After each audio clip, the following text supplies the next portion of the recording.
Hello, আসসালামু আলাইকুম সবাইকে। Hope you are doing well. আজকে আমরা এইচএসসি ফিজিক্স সেকেন্ড পেপারের চ্যাপ্টার 3 কারেন্ট ইলেকট্রিসিটি শুরু করব। আর এর আগে হচ্ছে তোমার Kirchhoff's current law, voltage law, current divided rule, voltage divided rule already পড়ানো শেষ। সো ভিডিও দেখতে পারো। আর মোস্ট প্রবাবলি এটা মার্জ করে দেবো একটা ওয়ান শট ভিডিওতে, যাতে দেখতে ইজি হয়। আচ্ছা, সো কারেন্ট ইলেকট্রিসিটিতে so it's all about current and electrons, right? So current কি? কারেন্ট হচ্ছে the passage of electrons from low potential to high potential, তাই না? এখন বিষয়টা কি? বিষয়টা হচ্ছে যে লো পটেনশিয়াল মানে পটেনশিয়াল কম যেখানে, সেখান থেকে যাবে বেশির দিকে হাই পটেনশিয়াল, তাই না? তাহলে লজিক কিভাবে মিললো? লজিক মিলাই দিছে এখনই, জাস্ট লেট মি রাইট ইট। সো লো থেকে হাইতে যাবে। নরমালি কি হয়? নরমালি একটা জিনিস যেখানে বেশি থাকে, ধরো একটা পানি যদি তুমি পাত্র নাও, হ্যাঁ, এখানে এত দূর পানি আছে, এর সাথে টিউব কানেক্ট করে দিলা, এখানে যেখানে হচ্ছে পানি এইটুকু আছে মাত্র, তাহলে কি হবে? এখান থেকে পানি এখানে যাবে। ধরো এটা সাইজ ছোট করে ফেলছে, ধরো এত বড়, হ্যাঁ, তার পানি হইতেছে মাত্র এত দূর আছে, তাহলে এখান থেকে পানি এখানে যাবে যত দূর না পর্যন্ত এদের দুইটা হাফ ফিল্ড হবে। এখানে জিনিসটা তো উল্টা, এখানে হইতেছে কি, এখানে লো থেকে যাবে হাইতে। কি কারণে? কারণ হচ্ছে যে এই ওয়ার্ডটাতেই ঝামেলা। কোন ওয়ার্ডটাতে ঝামেলা? পটেনশিয়াল ওয়ার্ডটাতে ঝামেলা। সো ঝামেলাটা কি? সেটা হচ্ছে পটেনশিয়াল মানে হচ্ছে খিদা। এর মানে কি? হাঙ্গার বা বলতে পারো খিদে পাইছে, যেটাকে বলে খিদা, মানে your hungry for electrons, hungry for current. নিশ্চয়ই এরকম, যেটাকে আমরা পটেনশিয়াল কি দিয়ে বুঝাই? ভি দিয়ে, তাই না? Volt, potential. সো যেখানে ভোল্টেজ বেশি সেদিকে যাবে, অর্থাৎ পটেনশিয়াল যেদিকে বেশি, পটেনশিয়ালকে আমি এনার্জি দিয়েও প্রকাশ করি, তাই না? পটেনশিয়াল কি? পটেনশিয়াল এনার্জি বলি, ই ভি দিয়েও প্রকাশ করা যায়। সো এর বিষয়টা হচ্ছে যে যেখানে খিদা বেশি, যেখানে খিদা কম। লো পটেনশিয়াল মানে হচ্ছে হাঙ্গার কম, খিদে কম। হাই পটেনশিয়াল মানে কি? হাই খিদা, হাই মানে খিদার পরিমাণ বেশি। তাহলে যেখানে খিদা কম, সে অবভিয়াসলি যার খিদা বেশি তাকে খাবার দিবে। লজিক্যাল তো তাই হওয়ার কথা, বাট আমরা ডোনেশন কম করি। ডোনেশন করা উচিত গরিব মানুষদের, বাট যাই হোক, হাই পটেনশিয়ালে যাবে, তাই না? সো বিষয়টা এরকম। এমন না যে হাই পটেনশিয়াল মানে তার কাছে বেশি আছে। হাই পটেনশিয়াল মানে হচ্ছে যে তার খিদা বেশি, সো তার দরকার বেশি, তার চাওয়া বেশি। লো পটেনশিয়াল মানে হচ্ছে তার চাওয়া কম। যেমন সার্কিটের ক্ষেত্রে দেখো, ধরো এটা একটা ব্যাটারি দিলাম, এই যে সার্কিট, এর একটা রেজিস্ট্যান্স, এখানে একটা রেজিস্ট্যান্স দিলাম, এই যে লাগিয়ে দিলাম, হ্যাঁ। সো এইখানে কারেন্টের একটা ভোল্টেজ আছে, ধরো 12 ভোল্ট, তাই না? এটা প্লাস, এটা মাইনাস। সো কি করব? বিষয়টা এখান থেকে এদিক দিয়ে খেয়ে এদিকে আসার ট্রাই করো, কারণ এখানে খিদা আছে, এখানে খিদা আছে, এখানে খিদা আছে, এটা মাইনাস, এখানে তো জিরো। সো এখানে খিদা বেশি। সো কি করবে? এইদিকে কারেন্টটা ফ্লো করতে থাকবে। এবং আমরা জানি, যদি নাও জেনে থাকো, যে কারেন্টের ফ্লো, যেটা কারেন্ট ফ্লো, সেটা হচ্ছে অপোজিট ডাইরেকশন, তাই না? উল্টো দিকে হয়, অপোজিট অফ ইলেকট্রনস ফ্লো, তাই না? ইলেকট্রন যেদিকে ফ্লো করবে, কারেন্ট তার অপোজিট দিকে ফ্লো করবে, তাই না? অর্থাৎ হচ্ছে তোমার কারেন্ট যদি এই দিকে যায়, ইলেকট্রন যাবে হচ্ছে এই দিকে, এখানে নেগেটিভ দাও, এদিকে যাবে। সো কারেন্ট পজিটিভ থেকে নেগেটিভে যায়, ইলেকট্রনের ফ্লো বা ইলেকট্রিসিটি যায় নেগেটিভ থেকে পজিটিভে। এখন এখানে বিষয় আছে, যেমন ধরো কারেন্ট ডেনসিটি আছে, যেটাকে আমরা জে দিয়ে প্রকাশ করি, জে দিয়ে প্রকাশ করি। কারেন্ট কি? এটা কারেন্ট ডেনসিটি, হ্যাঁ, কারেন্ট ডেনসিটি, এটা মনে রাখো। কারেন্ট ডেনসিটি সমান কি? কারেন্ট ডেনসিটি সমান হচ্ছে আই ভাগ এ। আইতে কি? আইতে কারেন্ট, আর এতে বুঝতে পারছো এরিয়া। ডেনসিটি বের করার জন্য এরিয়া ইউজ করছে, ভলিউম ইউজ করে না, এরিয়া ইউজ করছে। আচ্ছা, যাই হোক। সো আর যে আরেকটা সূত্র হচ্ছে তোমার এন ভি আর হচ্ছে ই। ই কি তোমার? ই হচ্ছে তোমার ইলেকট্রনের চার্জ কত? 1.6 টাইমস 10 টু দি পাওয়ার -19, এটা তো আমরা জানি। এন কি? এন হচ্ছে নাম্বার অফ ইলেকট্রনস, নাম্বার মানে ইলেকট্রনের সংখ্যা, এক কথায় ইলেকট্রনের সংখ্যা। আর ভি হচ্ছে ভেলোসিটি অফ ইলেকট্রন, ঠিক আছে? ড্রিফট ভেলোসিটি, যেটাকে আমরা বলি ভেলোসিটি, ইলেকট্রন ভেলোসিটি বা ড্রিফট ভেলোসিটি, যাই বলো। এখন এখান থেকে এই সূত্রে যদি আমরা এটা বসাই, তাহলে কি হয়? জে এর ভ্যালু যদি বসাই, এন ভি ই, আর হচ্ছে তোমার আই বাই এ, তাই না? যে সমান আই বাই এ, সেটা তো থাকলোই, যে সমান এন ভি টা বসাইলাম এখানে। তাহলে আইটাকে যদি এখানে রাখি, এটাকে ওই পাশে নিয়ে যাই, তাহলে কি হবে? এন এ VE, nave, এতে কি, এতে area, cross section area. So this is the meaning of current. যে হচ্ছে তোমার কারেন্ট ডেন্সিটি, আই হচ্ছে কারেন্ট, আই কারেন্টকে সমান এন এ ভি লেখা যায়, নেভ লেখা যায়। আবার হচ্ছে তোমার কারেন্ট ডেন্সিটি জে কে লেখা যায় এন ভি। আবার আই কে লেখা যায় কি, আই কে এখান থেকে তুমি কি লিখতে পারবে, আই সমান জে এ ও লেখা যাবে। ভাই শোনো, বিষয়টা হচ্ছে দুইটা সূত্র মনে রাখবে এখানে, জে সমান এন ভি আর জে সমান আই বাই এ। এটা মনে রাখলে তুমি এই তিনটা সূত্র এমনি পারবো। জে এর ভ্যালু বসাবো, আই সমান এন এ ভি বেরোবে নেভ, আমরা মনে রাখতাম নেভ, এন এ ভি এর তো মিনিং সবগুলো বলে দেওয়া আছে। আর হচ্ছে তোমার আই সমান জে, এখানে একটা সি হবে, সি ফর চার্জ, তাই না, ইলেকট্রন 1.6 কুলম। আচ্ছা এটা গেল। এখন বিষয়টা হচ্ছে যে কারেন্টের জন্য কি কি জিনিসপাতি আমাদের লাগে। একটা তো আই কারেন্ট লাগে, মানে একটা সার্কিটের ক্ষেত্রে আই কারেন্ট, তাই না, কারেন্ট ফ্লো বাই ভি কি ভোল্টেজ, আর কি, আর হচ্ছে রেজিস্ট্যান্স, তাই না, ওহম যেটাকে আমরা বলি রেজিস্ট্যান্স।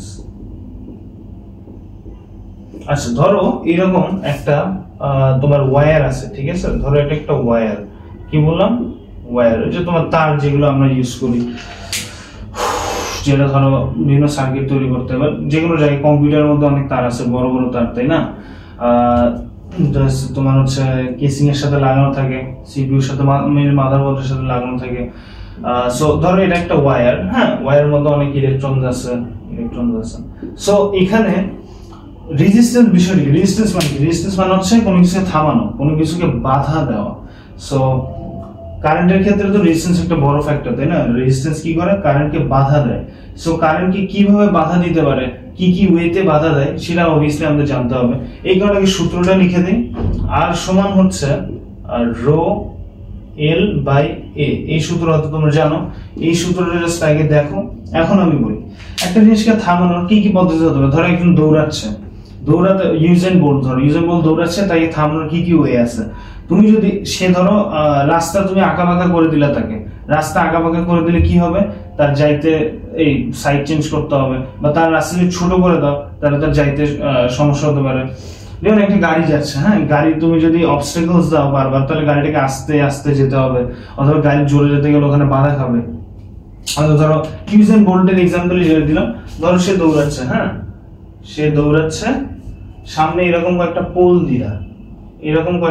দিয়া, যে এর উপর দিয়ে তাকে লাফ দিয়ে যেতে হবে, তাহলে কি হবে, তাহলে সে বাধা পাবে না। সো এই বাধাটা দ্বারা আমি বুঝাচ্ছি যে রো মানে কি, রো হচ্ছে যে ম্যাটেরিয়াল দিয়ে তৈরি তার হচ্ছে ডেনসিটি। রো মানে কি আমরা এমনি জানি, রো মানে হচ্ছে ডেনসিটি। ডেনসিটি মানে কি, ডেনসিটি মানে ঘনত্ব, তাই না, ঘনত্ব, অর্থাৎ যে কারেন্ট ডেনসিটির মতো রো হচ্ছে ডেনসিটি অফ ম্যাটেরিয়াল, অর্থাৎ এই তারটা কি জিনিস দিয়ে তৈরি সেটা হচ্ছে তার রো। এখন তোমার ইলেকট্রিসিটি এদিক দিয়ে যাচ্ছে, তাই না, কারেন্ট বা ইলেকট্রন যাচ্ছে, সেরকম ইউজার বলতে দৌড়াচ্ছে, এগুলোতে সে লাভ দিতে গেলে তার হচ্ছে টাইম বেশি লাগবে, তার অবস্টাকলস এক ধরনের, তাই না, তার বাধা। সো রেজিস্ট্যান্স তোমার যত ডেনসিটি বেশি হবে, যত ঘনত্ব হবে, যত এর ভিতরে পুরু হবে, হ্যাঁ, যত এর লেয়ার বেশি থাকবে, এর ধরো অনেকগুলো লেয়ার এই তারের, তাহলে কি সমস্যাটা হবে, তাহলে ইলেকট্রন পাসের ক্ষেত্রে এখানে ধাক্কা খাবে, যে ইলেকট্রনে যাচ্ছে এখানে ধাক্কা খাবে, এখানে ধাক্কা খাবে, এইভাবে এরকম ধাক্কা খেতে খেতে যাবে। যদি এটা শুধু ফাঁপা হইতো, হ্যাঁ, ধরো এমন ম্যাটেরিয়াল দিয়ে তৈরি, একদম স্ট্রেট চলে যেত ইলেকট্রন, তাই না, কোনো ধরনের বাধা বা একবার এই যে এখানে বাধা পেয়ে এইভাবে চলে যেত। ধরো এখান থেকে আসলো, এখান থেকে সেখানে বাধা পেলে, এখানে বাধা পেলে, এখানে চলে গেল। বাট এটার ক্ষেত্রে কি হবে, এখানে জাস্ট খালি বাধার পর বাধা পাবে, কারণ কি এর ডেনসিটি বেশি, ঘনত্ব বেশি।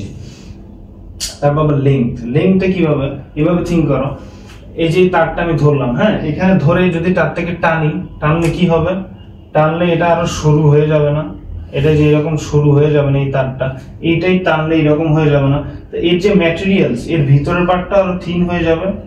মানে ধরো এটা কি, এটা আউটার কোটিং, তাই না, এর আউটার লেয়ার গুলো, এর ভিতরের পার্টটা হচ্ছে যেদিক দিয়ে ইলেকট্রন যাবে, স্মল লিটল স্পেস, এখানে স্পেসটা আরো স্মল হয়ে যাবে। আমি ছবি আঁকতে একটু সমস্যা হচ্ছে, বাট বিষয়টা বুঝো যে এখানে তো আরো জায়গা কমে গেল, লেংথ বাড়ানোতে এরিয়া লেংথ বাড়লে কি হলো, তোমার এরিয়া যেটা ছিল, এই যে এরিয়াটা ছিল এখানে একটা সার্কুলার পাই আর স্কয়ার এরিয়াটা ছিল, সেই পাই আর স্কয়ারটা আরো ছোট হয়ে গেল। এখানে আমার ছবি একটা ভুল হয়েছে, ধরো আরো সরু হয়ে গেছে, তাই না? সো এই যে এই ছোট জায়গাটা হয়ে গেল, তা এখান দিয়ে তো ইলেকট্রন যেতে আরো বাধা পাবে, তাই না? আরো অনেক সমস্যা হবে। সো যে কারণে, যেমন ধরো ইউজেন বোল্টের রাস্তাটা যদি এত বড় হইতো, তাহলে সে কি, সে এই দিক দিয়ে যেতে পারতো। তার রাস্তা যদি এত ছোটই করে দাও যে এই বরাবর যেতে হবে, তাহলে তার এগুলো অবস্টাকলস পেরিয়ে যেতে হবে। সেরকম বিষয়টা, একটা ইলেকট্রনের যেতে গেলে এই অবস্টাকলস দিয়ে যেতে যেতে বাধা খেতে তার যেতে হবে, অনেক কষ্ট। আর এরিয়ার কথা, ধরো এই জিনিসটা যদি আরো এত বড় হইতো, ঠিক আছে, এত বড় তার ধরলাম, এর এরিয়া কত? এর এরিয়া হবে হচ্ছে পাই আর স্কয়ার এল, তাই না? পাই আর স্কয়ার এল। সো এর এরিয়া যত বেশি হবে, এই যে এইটা পাই আর স্কয়ার না, জায়গা বেশি বড়, তাহলে এই দিক দিয়ে ইলেকট্রন একটা যে যাবে, দেখো একটা ইলেকট্রন তো অনেক ছোট, তার যাওয়ার কত রাস্তা আছে। আর এখানে তো শুধু একটা ইলেকট্রন না, লক্ষ লক্ষ ইলেকট্রন যাবে, millions and millions of electron. So তাদের যাওয়ার জন্য তো অবভিয়াসলি একটা নির্দিষ্ট পরিমাণে একটা জায়গা লাগবে, একটা স্পেস লাগবে টু গো। সেই স্পেসটা কখন পাবে? যখন এরিয়া বেশি হবে। এই কারণে সূত্রটা হচ্ছে R equals to rho L by A. L হচ্ছে লেংথ,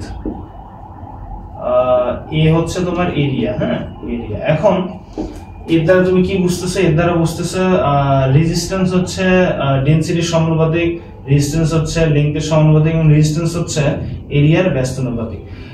এই এই এই চিহ্নটার মানে হচ্ছে সমানুপাতিক। সমানুপাতিক মিন্স প্রপোর্শনাল, যে এইটা বাড়লে এটা বাড়বে, আবার এইটা বাড়লে এটা বাড়বে, এইটা বাড়লে এটা কমবে, এটা বাড়লে এটা কমবে। এর কারণ হচ্ছে এটা 1/, আছে, তাই না? এটা ভাগ আকারে আছে। সো তুমি এটা যত বাড়াবা, ভাগ হলে তো ভ্যালু কমবে, তাই না? এটাতে যদি রো এর ভ্যালু 10 ধরো, তাহলে প্রপোর্শনাল না 10, তাহলে এটা 10 হলে এটাও 10 বেড়ে যাবে। বাট এখানে যদি দাও, এখানে যদি 10 দেই, তাহলে 1/10, তাহলে কত হয়? 0.1 আসে না? তাহলে অবভিয়াসলি কমতেছে। এইভাবে ঠিকটা বুঝো, মানে প্রপোর্শনাল বিষয়টা, যেহেতু এখনো অনেকে প্রপোর্শনাল মিনিংটা ঠিকমতো নাও বুঝতে পারো, তাই জাস্ট বুঝাইলাম। So that's pretty much it. আর এই যে এখানেই দেখো যে যত ডেনসিটি বাড়বে, সূত্র থেকে বোঝা যায় যে যত ডেনসিটি বাড়বে তোমার রেজিস্ট্যান্স বাড়বে, ইলেকট্রনের চলাফেরার সমস্যা হবে। যত লেংথ বাড়বে, এই যে লেংথ বেড়ে গেছে, ইলেকট্রনের চলাফেরার সমস্যা হয়েছে। যত এরিয়া বাড়ছে, ইলেকট্রনের চলাচল ইজি হয়েছে, রেজিস্ট্যান্স কমে গেছে। So that's the thing. এটা মনে রাখিও। আর রেজিস্ট্যান্সের ইউনিট কি? আর এর ইউনিট হচ্ছে ওহম, রাইট? এই যে এরকম একটা চিহ্ন ওহম, যেটা সায়েন্টিস্ট ওহম বের করছে। এখন ওহমস ল আছে, আমরা জানি, এটা আগে মুছে ফেলি, তোমরা তো এটা জেনেই ফেললাম। ওহমের সূত্র কি আমরা জানি? ওহমের সূত্র হচ্ছে তোমার V equals to IR, right? V equals to IR। এখন এই ভিটাকে আমি বলছিলাম কি ইও লেখা যায়, কারণ V মানে কি পটেনশিয়াল। পটেনশিয়াল কি? Potential is an energy. So E মানে কি? ই তো পটেনশিয়াল এনার্জি হতে পারে, কাইনেটিক এনার্জি হতে পারে, এভরিথিং, ওই দুইটাই ওয়ান টাইপ অফ এনার্জি। তাহলে আমরা ই লিখতে পারি, E equals to IR আমরা লিখতে পারি। সো ওই যে সার্কিটটা আছে, ওই সার্কিটের মধ্যে এটা হচ্ছে ভোল্ট, তাই না? এই যে ব্যাটারির ভোল্ট লেখা থাকে, এদিক দিয়ে যেটা পাস হবে সেটা হচ্ছে কারেন্ট I, এটা যেটা রেজিস্ট্যান্স থামাচ্ছে সেটার নাম আর রেজিস্ট্যান্স, তাই না? দ্যাটস জাস্ট প্রিটি মাচ ইট। এখন এখানে খেলাটা হয় হচ্ছে তোমার রেজিস্ট্যান্স নিয়ে, যেটা তোমার পরীক্ষা আসতে পারে, মানে ওইভাবে অ্যাকচুয়ালি আসে। ধরো এরকম একটা দিছে, আচ্ছা, এই যে ব্যাটারি, এটা, হ্যাঁ, ব্যাটারি। এই যে এখানে একটা রেজিস্ট্যান্স দিলাম, রেজিস্ট্যান্স তো মোটামুটি এরকমই দেখতে হয়। তবে এখানে একটা রেজিস্ট্যান্স দিলাম, এখানে একটা রেজিস্ট্যান্স দিলাম, অ্যাড করে দিলাম। বাট এখানে আমি আরেকটা রেজিস্ট্যান্স দিলাম, সমস্যা, এটা দিলাম 10 ভোল্ট দিলাম, এটা R1, R2, R3 আর হচ্ছে R4। এখন R1, R2, R3, R4 মানে হচ্ছে এটা একটা রেজিস্ট্যান্স, এটা একটা রেজিস্ট্যান্স, এটা একটা রেজিস্ট্যান্স, এটা একটা রেজিস্ট্যান্স। এখন চারটার ভ্যালু ডিফারেন্ট। বাট এখানে বিষয়টা কি হবে? বিষয়টা ফার্স্ট অফ অল এইভাবে ধরো এই জিনিসটা যদি না থাকতো, let's just say this is not here, তখন কি হইতো? ইলেকট্রন কারেন্টটা কিভাবে পাস হইতো? এই যে এদিক দিয়ে যাইতো এখানে, তারপর এখানে যাইতো, এখানে গিয়ে এখান দিয়ে একবার এখানে এসে জিরো হয়ে তোমার 0 ভোল্ট হয়ে যেত, তাই না? কারেন্ট এখান দিয়ে পাস হয়ে নেগেটিভ এন্ডে চলে যেত, স্ট্রেট ভাবে যেত। তো এই পুরোটা জায়গায় এখানে কারেন্টের ভ্যালু I, এখানে কারেন্টের ভ্যালু I, এখানে কারেন্টের ভ্যালু I, কারণ একই কারেন্টই সব দিক দিয়ে পাস হয়েছে, কারেন্ট তো চেঞ্জ হচ্ছে না, চেঞ্জ হচ্ছে ভোল্টেজ। এই যে ভোল্ট 10 ভোল্ট ছিল, এখানে এসে একটু কমে যাবে, এই যে V = IR, এখানে R এর ভ্যালু একটা অন্যরকম, এখানে R এর ভ্যালু আরেকটা, এখানে কমে যাবে, এখানে আবার আরেকটা R, এখানে এসে ভোল্টেজ 0 হয়ে যাবে, যেটা তুমি এই ক্লাসে একটু পরে দেখতে পারবে যদি ওয়ান শটটা দেখো, অথবা তুমি এই যে কার্শফস কারেন্ট ও ভোল্টেজ ল দেখো, তাহলে এটা বুঝতে পারবা। এখন না এক্সপ্লেইন করি, কারণ আরো অনেক কিছু পড়ার বাকি আছে। এখানে তো 0 ভোল্ট হলো, current is same all the way, so এখানে কিন্তু কারেন্টের কোনো ডিফারেন্স দেখা যায়নি। বাট তুমি এইভাবে চিন্তা করো, এই জিনিসটা এখন যদি আমি এটা মুছে ফেলি, এখন এই যে 10 ভোল্টটা আছে, ঠিক আছে, 10 ভোল্টটা থাকলো, 10 ভোল্টের ব্যাটারি, এখানে একটা ছিল, রাইট, এখানে একটা ছিল, এখানে একটা ছিল, দিস আর জাস্ট রেজিস্ট্যান্স বোঝাচ্ছি। এখন এখানে যদি একটা রেজিস্ট্যান্স দিয়ে দেই, তাহলে কি হবে? বিষয়টা এরকম হবে, এই যে কারেন্ট I আসলো, এখানেও কারেন্ট I আছে। এখন এখানে কারেন্ট দুই ভাবে ভাগ হয়েছে, একটা কারেন্ট গেছে এই দিকে, একটা কারেন্ট গেছে এই দিকে, অর্থাৎ এই দিক দিয়ে এসে এই দিকে গেছে। তাহলে তো দুইটা সেম কারেন্ট যায়নি, কারণ বিষয়টা এরকম হতে পারে, তুমি চিন্তা হ্যাঁ ভাই তাহলে তো এই কারেন্টটা এদিক দিয়ে এসে এদিক দিয়ে এখানে যেতে পারে, আবার ফেরত এসে বা এদিক দিয়ে ঢুকে এরকম ভাবে ফেরত আসে, এইভাবে আসলে হয় না। বিষয়টা হচ্ছে একবারই যাবে কারেন্ট, একটা লুপেই শেষ করবে। তাহলে একটা লুপ কিভাবে তৈরি হয়?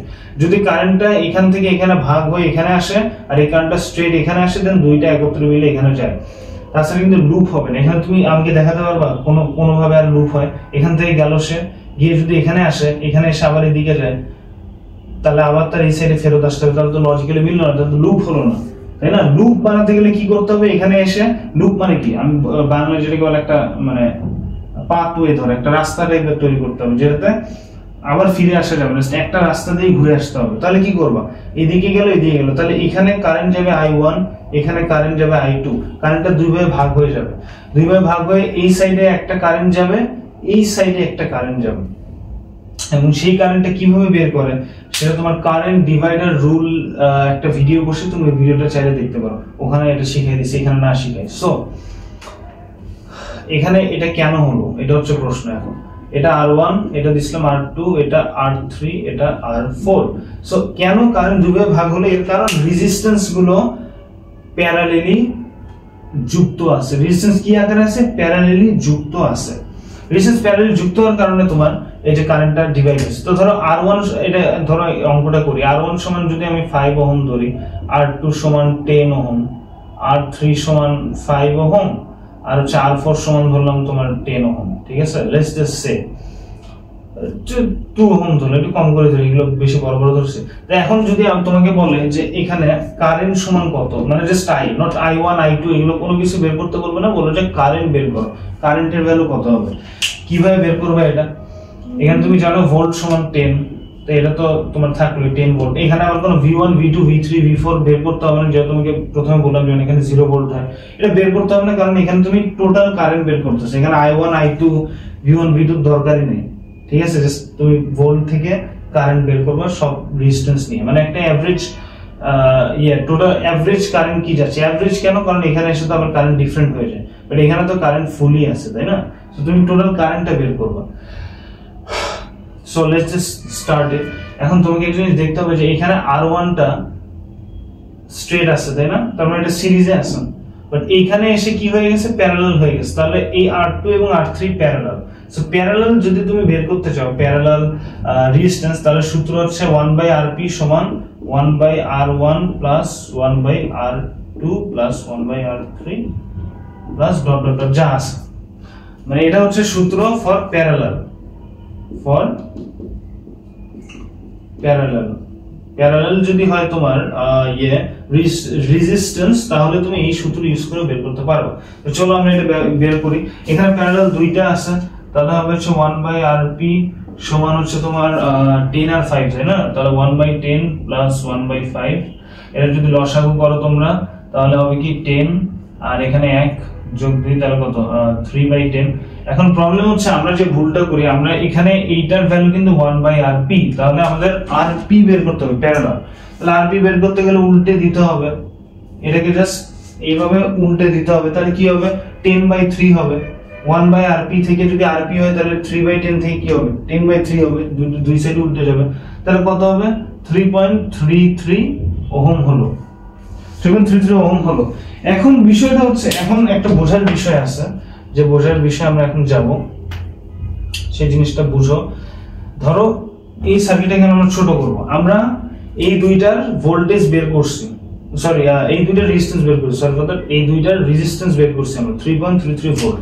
তাহলে এই সার্কিটটাকে আমরা আবার আঁকতে পারবো। কিভাবে আঁকতে পারবো দেখো, এইখানে তো এটা নরমালি ছিল R1, এখন আমরা এইভাবে সার্কিটটাকে আঁকতে পারবো। সেটা কি কারণে পারবো একটু পরে বলতেছি, ওভার এক্সাজারেশন আসলে ছবি খারাপ এঁকে ফেলছিলাম।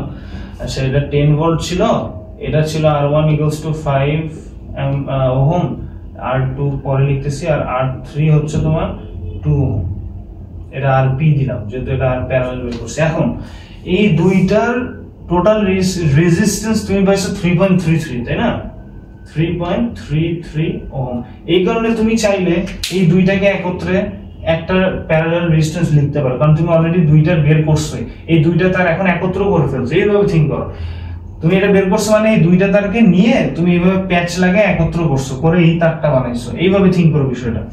তাহলে এখন একটা জিনিস দেখো তো, R1 যোগ RP যোগ R3 এরা কি সিরিজে না? এই যে একের পরে সিরিজ মানে কি? সিরিজ সার্কিট মানে কি? সিরিজ রেজিস্ট্যান্স মানে কি? সিরিজ মানে একের পর এক আসতেছে। প্যারালাল মানে কি? প্যারালাল কি? এই যে প্যারালেলোগ্রামকে আমরা প্যারালালি বলি, তাই না? প্যারালেলোগ্রাম, কারণ এটা প্যারালাল, এটা প্যারালাল, এরকম এই দুইটা প্যারালাল। এই কারণে, কারণ এই দুইটা তুমি স্ট্রেট লাইন যতই আগে এরকম দিন মিলিত হবে না, তাই তো প্যারালালের মিনিং। তাহলে এই দুইটা হচ্ছে প্যারালাল আর এটা হচ্ছে সিরিজ। তাহলে সিরিজের সূত্র হচ্ছে এইটা, R এর সমান R1 plus R2 plus R3 plus dot dot dot যা আছে, এটা R2 দিলাম যেহেতু সূত্র লিখতেছি। তো এখানকার ক্ষেত্রে R সিরিজ কত হবে দেখি, R এর সমান কত হবে এখানে 5 প্লাস 3.33 প্লাস 2 কত হয় 5 7 8 9 10, তাহলে 10.33 ওহম। এখন আসো তাহলে আমরা জানি কি I সমান ওহমস ল কি V by R, I Ohm law কি V বাই R, তাই না? V ইকুয়ালস টু I এর থেকে আমরা I কি ছিল V ইকুয়ালস টু IR, তাহলে এখান থেকে আমরা কি করতে পারি I equals to V by R লিখতে পারি না? I টাকে এখানে R টাকে এই সাইডে নিয়ে গেলাম V by R, so that is what I have done here. এখন ভোল্টেজের ভ্যালু 10 আর RS এর ভ্যালু কত 10.33, তাহলে ধরো something along the line of 0.97 ampere এরকম একটা কারেন্ট আসবে। তো বুঝতে পারছো এখানে মোটামুটি 0.97 অ্যাম্পিয়ারের পরিমাণ কারেন্ট ফ্লো হচ্ছে। এত কিছুর পরে আমরা এটা বের করতে পারলাম। সো আমি হোপ করতেছি তোমরা প্যারালাল সার্কিট, সিরিজ সার্কিট বুঝতে পারছো, প্যারালাল রেজিস্ট্যান্স, সিরিজ রেজিস্ট্যান্স কি রকম হয়, প্যারালাল সার্কিট, সিরিজ সার্কিট কি রকম হয়, কেমনে বের করতে হয়। হোপ তোমরা এটা বুঝতে পারছো। অলরাইট, সো এখন আমরা তোমার প্যারালাল সার্কিট আর সিরিজ সার্কিট তো দেখলাম। রেজিস্ট্যান্সের ক্ষেত্রে রেজিস্ট্যান্স সিরিজও থাকতে পারে, প্যারালালও থাকতে পারে। এখন যদি বিষয়টা এরকম হয় যে তোমার ব্যাটারি আছে না, যে ভোল্টেজ দিয়ে যেটা দেখালাম, এই যে এরকম যেটা, হ্যাঁ এই যে এরকম ব্যাটারি যেটা, ধরো এরকম যদি ব্যাটারি তোমার তিনটা থাকে, তিনটা ব্যাটারি 10 ভোল্টের একসাথে অ্যাড করলাম, এখানে একটা ইয়ে দিলাম, এখানে একটা ইয়ে দিলাম, এখানে একটা দিলাম, 10 ভোল্ট 10 ভোল্ট 10 ভোল্ট। এখন তোমার প্রশ্ন আসতে পারে যে এখানে কারেন্ট কত হবে, এই ইয়েতে কারেন্ট কত হবে, এটা 5 ওহম দিল, এটা 10 ওহম দিল, জাস্ট সে। এখন এটা তো মাথার উপর দিয়ে তোমরা যেতে পারে প্রথমে যে তিনটা ব্যাটারি কেমনে কানেক্ট, বা আমরা তো এমনি লজিক্যালি এটা দেখছি তিনটা ব্যাটারি যদি কানেক্ট করিস তাহলে বিষয়টা কি দাঁড়াবে, তাই না? সেটা তো আমরা অনেক সময় থিঙ্ক করছি, বাট আসলে কি দাঁড়াবে সেটা আজকে আমরা দেখবো। সেটার জন্য সূত্র হচ্ছে, দেখো এখানে ব্যাটারি গুলো সিরিজে কানেক্টেড আছে, রাইট?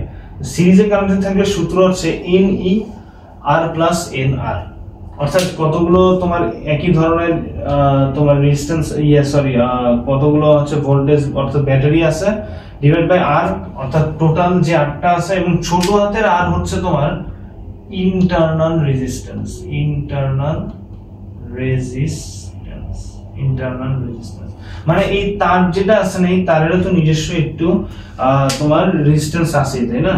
তোমার এই ছোট তারটা যেটা যাচ্ছে ওর ভিতরে তো কিছু রেজিস্ট্যান্স থাকে, এগুলো তো তুমি রেজিস্ট্যান্স লাগাইছো, বাট এই যে কালো তারটা যে দেখতেছো এর মধ্যে কিছু রেজিস্ট্যান্স থাকে, সেটাকে আমরা ইন্টারনাল রেজিস্ট্যান্স ছোট হাতের R দিয়ে বুঝাই।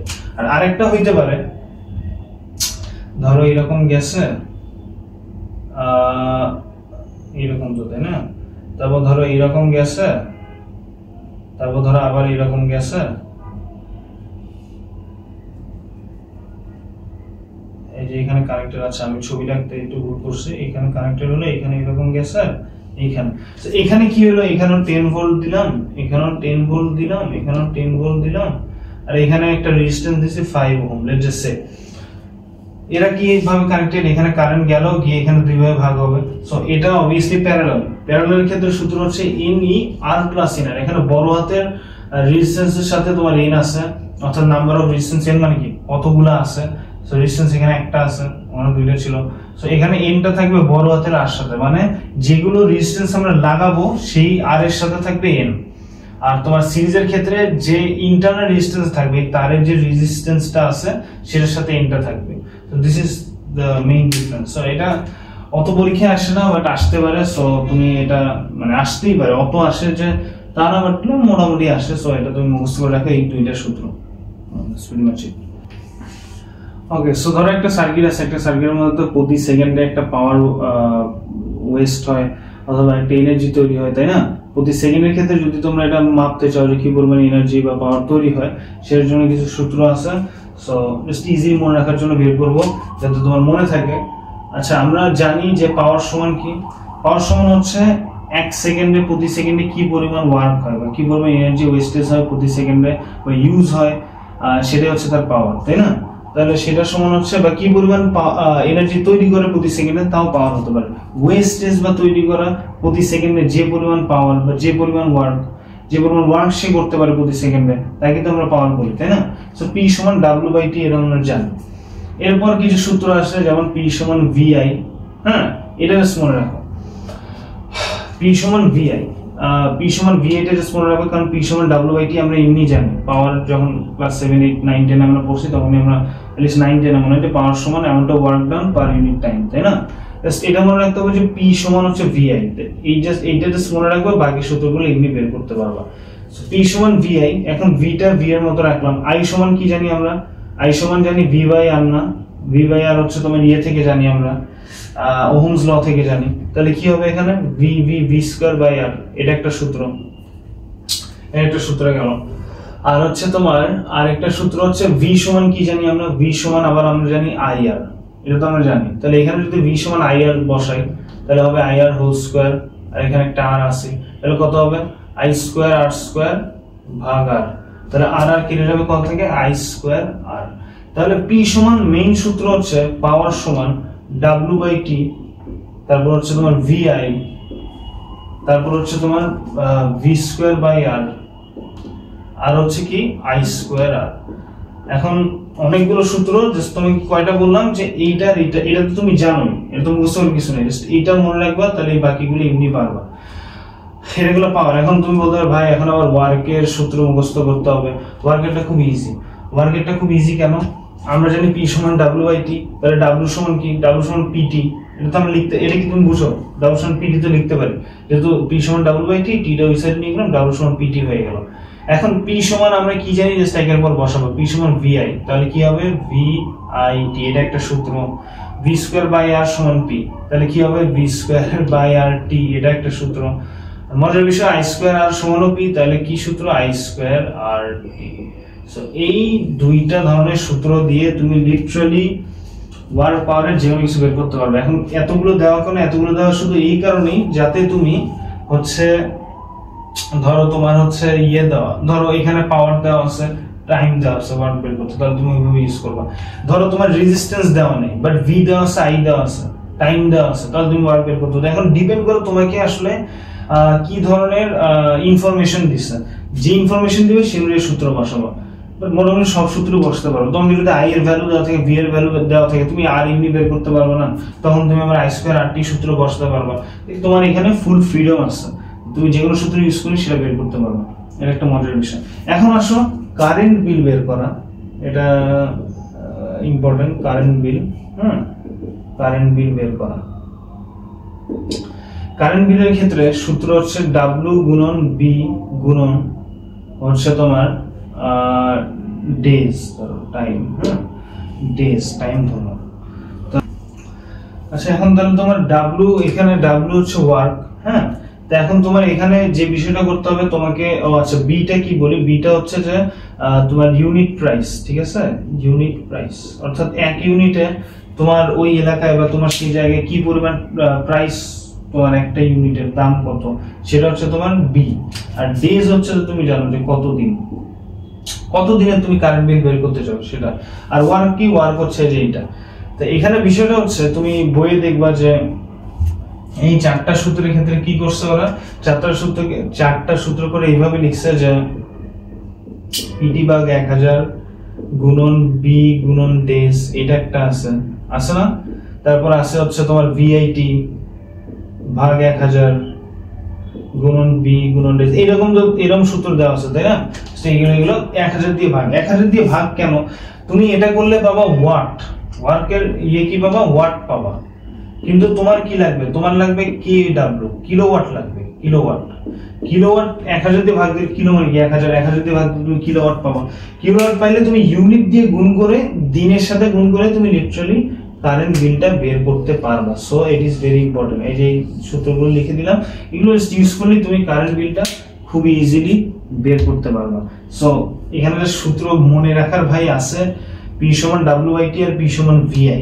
এই দুইটা সূত্র যদি তুমি জানো তাহলে 1 2 3 4 5 6 ছয়টা সূত্র। আর এটা যদি মনে রাখো তাহলে 7 8 8টা সূত্র, তুমি 3টা সূত্র মনে রাখতে পারবো। সো টোটাল 11টা সূত্র মনে রাখতে পারবো যদি তুমি 3টা সূত্র জানো। সো আমি বলবো এই দুইটা সূত্র খুব, এই একটা আর এই দুইটা সূত্র খুব ভালো করে মেমোরাইজ করে রাখো, তাহলে ইজিয়ার হবে বের করতে। আচ্ছা এখন আসলে আমরা শান্ট সম্পর্কে জানবো। শান্ট, হ্যাঁ, SHUNT। শান্ট জিনিসটা কি, ধরো একটা সার্কিট আছে,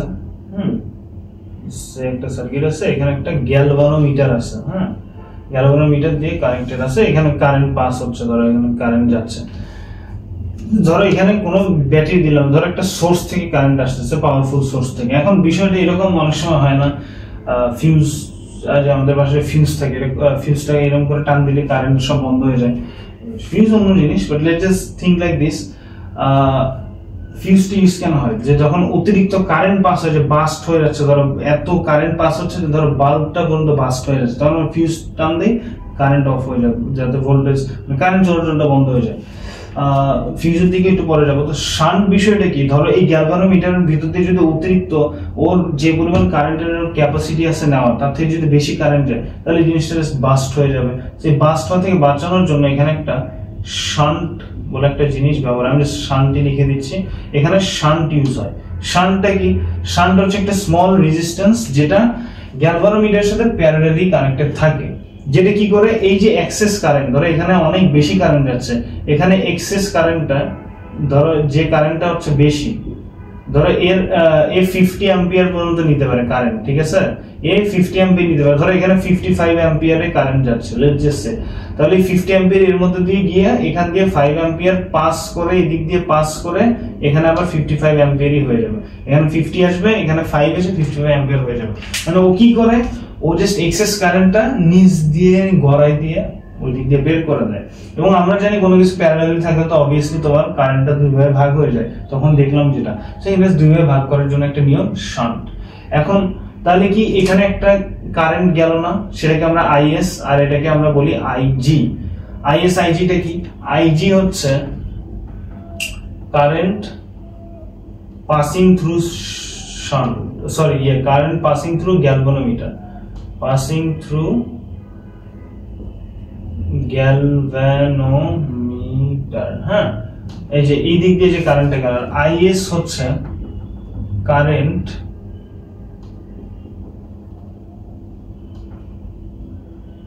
পাসিং থ্রু শান্ট, শান্ট দিয়ে যে কারেন্ট পাস হবে সেটাকে বলবো আমরা হচ্ছে আইএস। এখন আইজি আর আইএস বের করার সূত্র হচ্ছে আইজি সমান জি ইন্টু জি প্লাস এস গুণন আই, এই সূত্রটা মনে রাখবা। আইএস আর এটা মনে রাখবা, শোনো, জি নিচে আইজি বের করতে গেলে জি নিচে থাকলে উপরে জি যাবে, আর এস নিচে থাকলে উপরে এস যাবে, একই সূত্র ভাই, গুণন আই একই। আর আই ফুল আই কারেন্ট সমান, এমনি গেস করতে পারবে আইএস, আর টোটাল কারেন্ট সমান কি হবে IG প্লাস IS, কারণ এখানে গিয়ে তো টোটাল কারেন্টই আমরা পাচ্ছি, তাই না? এইখানে এই যে এর পরের জায়গা যেটা আছে এখানে তো আমরা 55 অ্যাম্পিয়ারই পাচ্ছি, যেটা এখানে ছিল। এখানে কত ছিল? এখানে ছিল 55 অ্যাম্পিয়ার, এখানে এসে 5 অ্যাম্পিয়ার হয়ে গেছে, এখানে গিয়ে 50 অ্যাম্পিয়ার দুই ভাগে ভাগ হয়ে গেছে, বাট এখানে এসে আবার 55 অ্যাম্পিয়ারই হয়েছে। তাহলে IS আর IG যোগ করলে তো আমরা টোটাল কারেন্টটা পাচ্ছি। সো এই তিনটা হচ্ছে তোমার সূত্র শান্ট বের করছে, এটা মনে রাখিও। আর একটা জিনিস পড়ানো বাকি আছে, আর ফিউজ যেটা বললাম, ফিউজ বিষয়টা এরকম যে ধরো এই যে একটা কারেন্টের আছে, হ্যাঁ, এখানে একটা, এখানে একটা, তো ধরো এখানে ফিউজ জিনিসটা ইউজ করা হয়। ধরো ফিউজ, ধরো এখানে যদি কারেন্ট বেশি হয়, আই এর ভ্যালু অনেক বেশি হয়, যে ইয়া দিয়ে বেশি বুঝাচ্ছি, তাহলে যেটা হবে এখানে ধরো একটা বাল্ব আছে, তো বাল্ব তো দামি, তাই না? আমরা তো অনেক টাকা দিয়ে বাল্ব কিনি, তাহলে এই বাল্বটা তো বাস্ট হয়ে যাবে, নষ্ট হয়ে যাবে।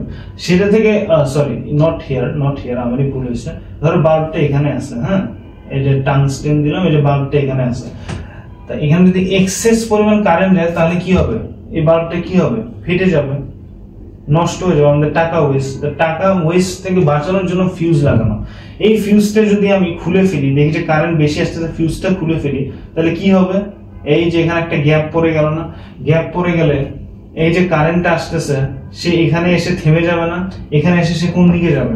এখানে তো তার মিডিয়াম নেই এখানে যাওয়ার, তাহলে সে থেমে যাবে। সো যতক্ষণ না পর্যন্ত আমার কারেন্টটা স্টেবল না হচ্ছে, আমরা ফিউজটা খুলে রাখলাম, পরে কারেন্ট স্টেবল হওয়ার পর আবার ফিউজটা লাগিয়ে দিব, আবার কারেন্ট যাবে।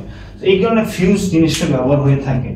আই ডোন্ট থিঙ্ক ফিউজ নিয়ে কি বলা আছে বই, I am not sure, but just জেনে রাখো, ইটস ইম্পর্টেন্ট থিং, বিকজ তোমাদের বাসাতে তো অবভিয়াসলি ফিউজ ইউজ করা হয়। এখন আসলে লাস্ট যে জিনিসটা আমরা পড়বো সেটা হচ্ছে তোমার Wheatstone bridge, right? Wheatstone bridge এইভাবে গেল, এখানে আসছে। আমার আসলে ড্রয়িং, আমি সারা জীবন এই হাতের লেখার কারণে এইচএসসি তেও মানে সবসময় এক ধরনের প্যারা খাইছিলাম টিচারদের কাছে, ইয়ার কাছে। My hand writing was really bad. এই যে মেনলি বানানোর নোকের কারণে, ছোটবেলায় একটা বানানোর কারণ হয়েছিল আমার নোকে, তোমার অনেক ছোট, 3-4 বছর বয়স, একটা চিড়িয়াখানায় গেছিলাম, মাঙ্কি বিট মাই ফিঙ্গার, যার কারণে হচ্ছে 1/4 of my finger is gone ছোটবেলাতেই। এবার হাতে লেখা খারাপ, এখানে এসএসসি এইচএসসি আমার মার্কও অনেক কম, হাতে লেখা খুব খারাপ হইতো, যদি এখন অনেক ইমপ্রুভমেন্ট আসছে, ড্রয়িংও আমার খারাপ। So anyway that does not matter here. তো এটা জাস্ট দেখো, এরকম তো একটা, তাই না? এটা হচ্ছে এক ধরনের গ্যালভানোমিটার, তো এটা PQ RS দিলাম, এখন ইয়েটা হচ্ছে তোমার গ্যালভানোমিটার বিষয়টা হচ্ছে যে এই জিনিসটা হচ্ছে এক ধরনের ব্রিজ টাইপের ধরতে পারে, যে একটা ব্রিজ এদিক দিয়ে যাওয়ার জন্য। সো এখানে বিষয়টা হচ্ছে যদি এইখানকার রেজিস্ট্যান্স আর এইখানকার রেজিস্ট্যান্সের তুমি যদি রেশিও নাও, মানে ভাগ করে দাও, আর এইটার রেশিও নাও, ভাগ করে দাও, এই দুইটা যদি সেম আসে রেশিওটা, তাহলে আমরা বলতে পারবো যে এরা ইকুইলিব্রিয়ামে আছে, সাম্যাবস্থায়। কি আছে? সাম্যাবস্থায়, ইকুইলিব্রিয়াম, এরা সাম্যাবস্থায় আছে। যদি এটা নিয়ম মেনে চলে তাহলে বুঝতে পারবো যে এটা সাম্যাবস্থায় আছে। এখন বিষয়টা কি? বিষয়টা হচ্ছে যে মানে পরীক্ষায় যেভাবে প্রশ্ন আসে, ধরো P এর ভ্যালু দেওয়া আছে, ধরো P এর ভ্যালু দেওয়া আছে 6 ওহম, Q এর ভ্যালু দেওয়া আছে 18 ওহম, হ্যাঁ, আর এটার ভ্যালু কত দেওয়া আছে মনে পড়লো না, বাট সামথিং অ্যারাউন্ড 60, ধরো এটা 10 দিলাম, হ্যাঁ, আর এটা S, আমার S টা বের করতে হবে। এখন S এ দেওয়া আছে ধরো S সমান 60 ওহম দিয়ে দিছে আমাকে, যে S সমান এখানে 60 ওহম আছে, এখানে P সমান আছে 6 ওহম, Q সমান আছে তোমার 18 ওহম, R সমান আছে 10 ওহম, হ্যাঁ, আর তোমার S সমান 60 ওহম দেওয়া আছে। এখন আমরা দেখবো যে S সমান কি 60 ওহম আসে নাকি না। তা যদি 60 ওহম আসে তাহলে এটা ইকুইলিব্রিয়ামে আছে, লেটস জাস্ট সি দ্যাট। এখানে এটা তাহলে 3 হবে, আর S সমান তাহলে কত হবে? S সমান তাহলে হবে হচ্ছে তোমার 30 ওহম হয় না? 30 ওহম হয়, রাইট? সো 60 S সমান 60 ওহম দেওয়া আছে, তাহলে 30 ওহম হলে তো হইল না। তাহলে আমাদের এখানে যেটা করতে হবে সেটা হচ্ছে এখানে একটা প্যারালালি কিছু যুক্ত করতে হবে, যাতে 60 ওহমের পর্যায়ে মানে কিছু একটা এমন যুক্ত করবে যাতে 60 ওহমটাকে 30 ওহম বানায় দেয়। অর্থাৎ কি করতে হবে, এখানে 60 ওহম দেওয়া আছে, বাট আমার দরকার 30 ওহম। 30 ওহম হইলে গ্যালভানোমিটারটা ইকুইলিব্রিয়ামে থাকবে। তাহলে কমাবো কিভাবে? আমি তো বাড়াতে পারবো ইজিলি। ধরো এখানে যদি বলতো যে এখানে ধরো 80 ওহম আসছে, এটা ঠিক আছে, লেটস জাস্ট সে এখানে এটা করে ধরো এখানে ছিল হচ্ছে 60, ঠিক আছে, তো এটা করলে 10 আসলো, তাহলে এর সমান আসলে কত 100 ওহম। তাহলে আমি কি করতাম 60 অলরেডি আছে, জাস্ট একটা 40 প্লাস করে দিতাম, তাই না? 100 ওহম হয়ে যেত, এখানে আরেকটা এক্সট্রা লাগাই দিতাম, 100 ওহম হয়ে যেত, এটা হচ্ছে ইকুইলিব্রিয়ামে আসতো। বাট বিষয়টা তো এরকম না, বিষয়টা হচ্ছে যে আমার ভ্যালু আসছে তোমার 30, which means it is less than 60, মানে 60 দেওয়া আছে, আরো আমার কমাইতে হবে। তো কমানোর একটাই উপায় আছে, আমি তাহলে এটা ছিঁড়তে পারবো না।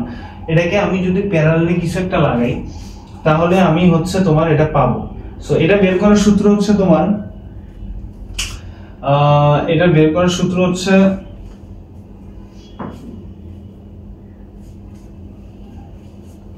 তো ধরো বিষয়টা কি, তাহলে আমরা জানি যে 1/rp সমান 1/r1 প্লাস 1/2। এখানে তোমাকে এইভাবে দেখাচ্ছি এর কারণ যে আমরা সবাই ভাবে এত সূত্র ফিজিক্সে, বিষয়টা এত সূত্র না, একই জিনিস জাস্ট থিওরিটিক্যালি অন্যভাবে চেঞ্জ করে দিছে, নামটা চেঞ্জ করে দিছে। সো এখানে ওহম কি দেওয়া আছে, এখানে 60 ওহম দেওয়া আছে, তাই না? এই যে r1 টা 1/r1 সমান দেওয়া আছে 60 ওহম, আর rp টা আমরা কি জানি, প্যারালালি টোটাল কত আসবে 30 ওহম আসবে। আমরা জাস্ট বের করতে হবে যে r2, এই যে এখানে r2 এখানে কি বসাইলে এই টোটালটা rp টা 30 ওহম হবে। তাহলে সূত্রে বসাই আসো, তাহলে এটা জানি rp সমান 1/30 সমান 1/60 প্লাস 1/r2। তাহলে এটাকে ওই সাইডে নিয়ে গেলে কি হবে, 1/30 মাইনাস 1/60 ইকুয়ালস টু 1/r2। 30 আর 60 লসাগু নিলে কত, আগের দিন এই লসাগু করতে গিয়ে যে সমস্যা করছিলাম, আমি জানি 60 হবে বাট স্টিল চেক করি 60, তাহলে কত হয় 2 - 1, তাহলে 1/r2 সমান হচ্ছে 1/60 সমান 1/r2। এখন তাহলে r2 সমান কত, r2 সমান আমরা পাইলাম 60 ওহম। অর্থাৎ আমরা যদি এখানে 60 ওহম আছে, এখানে যদি আরেকটা 60 ওহম লাগাই তাহলে দেখো তো কি হয়, আবার যদি সূত্রটা ফেলে 1/60 প্লাস 1/60 সমান হচ্ছে 1/rp। এটা করলে কত হয় 2/60 সমান 1/rp। তাহলে rp এর ভ্যালু কত হবে, rp এর ভ্যালু হবে 60/2 সমান 30 ওহম। তাহলে তো মিলে গেল। তো সূত্র খাটো, এই সূত্র খাটো, অ্যান্টি লজিকটা দিলাম, উল্টা প্রুফটা করলাম, জাস্ট এটার উল্টা প্রুফটা করলাম, 30 ওহমই আসছে, যেটা আমার এখানে কিন্তু 30 ওহম দরকার ছিল। সো এইভাবে তোমার হচ্ছে একটা হুইটস্টোন ব্রিজ যেটাকে বলে, এটা কি বলে, হুইটস্টোন ব্রিজ। এই হুইটস্টোন ব্রিজটা এইভাবে আমরা সাম্যাবস্থা বা ইকুইলিব্রিয়ামে এই যে এগুলো সূত্র ইউজ করে আনতে পারবো। যদি দেখি আমরা যে রেজিস্ট্যান্স কম লাগবে, রেজিস্ট্যান্স কমাইতে হবে, তাহলে আমরা কি করব, প্যারালাল করব। যদি রেজিস্ট্যান্স বাড়াইতে হয় কি করব, আমরা সিরিজে অ্যাড করে দেব, এখানে একটা অ্যাড করে দেব, ডান, শেষ। So this is pretty much it. I think এই অধ্যায় তেমন কিছু নাই, ওই যে তোমাকে বললাম voltage divider rule, current divider rule, এরপর একটা ভিডিও হবে যেখানে এই তিনটা ভিডিও যেটা আছে, current divider rule, voltage divider rule, Kirchhoff's current law, Kirchhoff's voltage law, আর আজকের এত বড় একটা ক্লাস, তিনটা একত্রে মার্জ করে একটা তোমার ওয়ান শট বানাই ফেলবো। So this pretty much it, thank you for watching. আশা করি তোমাদের হেল্প আসছে, তোমাদের ফ্রেন্ড, ফ্যামিলি, জুনিয়র যারা আছে সবার সাথে শেয়ার করিও, বিকজ ভিডিও করতে অনেক প্যারা, মানে it's hard, it looks easy but it is actually really hard because I had to study that myself, and বেশি দিনও হয়নি I had to study that, so it is pretty hard and it takes time setup করতে। So একটু subscribe করে, like করলে, share করলে, comment করলে ভালো লাগতো আর কি। So thank you for watching. আশা করি তোমাদের হেল্প হয়েছে, সবাই সুস্থ থাকো, ভালো থাকো, পড়াশোনা করো ঠিক মতো, সামনে এইচএসসি আর 3 দিন পর। So best of luck for that, সবাই ভালো থাকো, আল্লাহ হাফেজ।